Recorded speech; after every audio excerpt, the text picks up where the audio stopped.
If you stopped random people in the street and asked them to name 5 billionaires, chances are you'd be hearing the exact same set of names. Some billionaires are really famous, while others maintain a low profile. In this video, we discuss 5 billionaires you definitely didn't know about. These are individuals within different fields that stand tall among the 1%. Number 5. Suzanne Clatton. To inherit money is one thing, but you really won't keep it unless you work hard to maintain and increase your cash flow. You might think that some sums of money are way too large to spend, but through reckless investments, it's quite possible to lose it all. Suzanne Clatton is a billionaire who inherited most of her wealth. However, rather than squandering it all recklessly, she managed to increase her wealth with great investments and great money management skills. The German heiress was born in 1962 to a very rich and esteemed family. Her parents were Herbert and Johanna Quandt. Both of them were employees at BMW, with Johanna being Herbert's assistant until they married. Herbert is credited with saving BMW during one of the most tumultuous periods in its history, veering the company on the path which resulted in it becoming one of the largest automakers in the world. When Suzanne's father died, she ended up inheriting a 50.1% stake in pharmaceutical and chemicals manufacturer Altana. To date, she sits in Altana's board and was responsible for helping it transform into a world-class corporation. She also owns a 20% stake in BMW left over from when her parents were in charge of the company. In addition to this, she has an 8% stake in German graphite maker SGL Carbon with the option to buy more. A little-known fact about Suzanne's family is that most of their wealth was created during World War II.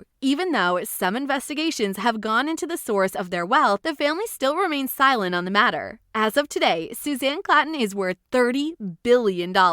Number 4. John Saul. When people think of billionaire genius software developers, Bill Gates and Steve Jobs are likely to dominate their thoughts. However, there are others of this unique group who never quite managed to achieve the same levels of popularity, even though they achieved the same levels of wealth. One of them would be John Saul, who is worth $3.6 billion today. But who exactly is John Saul? Well, he's an American businessman and software developer. His most famous business and scientific venture is the SAS Institute, which he co-founded. He also created the JMP suite of statistical software. John Saul's stronghold is mathematics and data analysis. The SAS Institute, as its name suggests, is a company that is largely committed to making statistical analytical software. This kind of software helps business owners manage their endeavors better and make better decisions. The software made by the SAS Institute was originally patronized by agricultural college departments in the 1960s. However, the company was privatized, pushing its creations to new heights and a wider audience. Another of John Saul's enterprises, JMP, also focuses on creating simple visualizations of complex data. As machine learning and neural networks gain more prominence in the software development world, tools like JMP will be essential in helping regular individuals understand these large chunks of data in a simplified manner. John Saul has degrees in history, economics, and statistics. Although he was well on his way to becoming a historian, he felt he had graduated into a weak job market and needed something extra to push himself as a candidate. It was in grad school that he fell in love with economics. Without taking this journey, he would have never gathered the expertise needed to create a data analysis empire.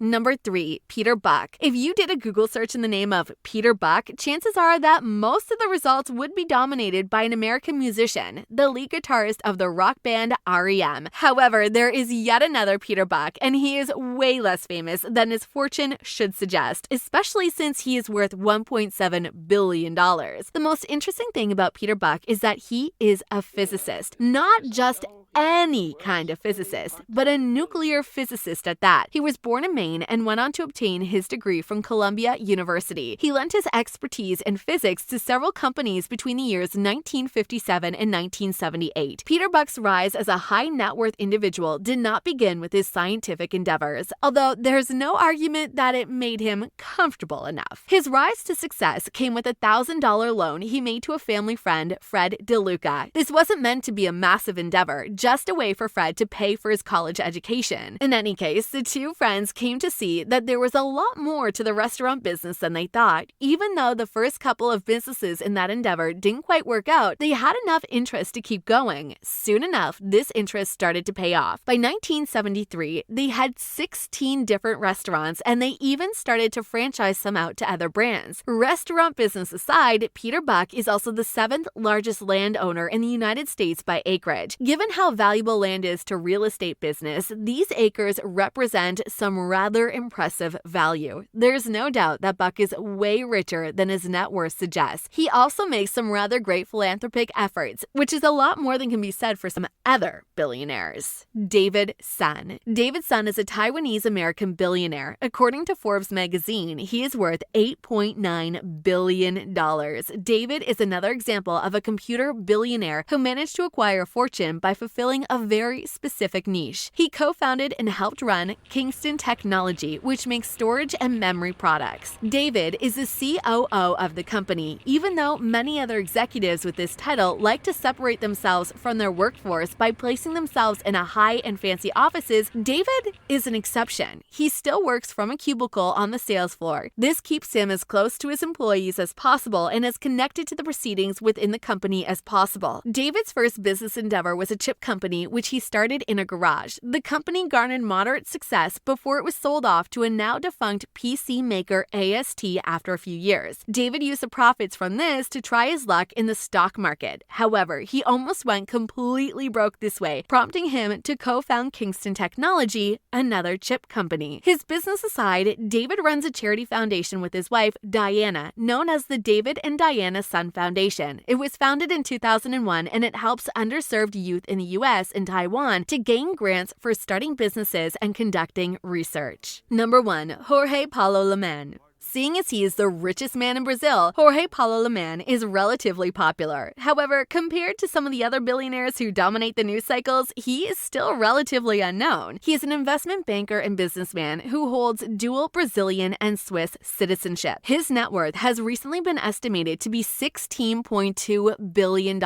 As the 65th richest person in the world, he gained most of his fortune from his stock market investments. And as much as trading in the stock market made Lemann a very rich man, it isn't the only source of his wealth. He also has a controlling stake in Anheuser-Busch InBev, the largest brewing company in the world. As a brewery, Anheuser-Busch InBev has a rather impressive list of assets under its control. Lemann, in conjunction with his billionaire partners Carlos Sacapura and Marcel Hermentales, has supervised the acquisition of numerous other brands. The company owns stakes in the Restaurant Brands International, which is the parent company of Burger King and other restaurant chains. His business, with Anheuser-Busch aside, Lemann also owns a private equity firm, 3G Capital. This firm has often conducted business with Warren Buffett's Berkshire Hathaway, acquiring companies together and supervising them during mergers. Lemann keeps his personal life private. However, he is respected by his peers and numerous employees. Coming to the end of this video, we hope you learned a lot about these billionaires. Even though some unusual billionaires dominate the news and social media spheres, there are many others who keep a low profile. Which of these billionaires are you most intrigued about? Let us know below. If you want to learn more, then check out our other videos on this channel. Make sure to like, subscribe, comment, and share if you enjoyed this video as well.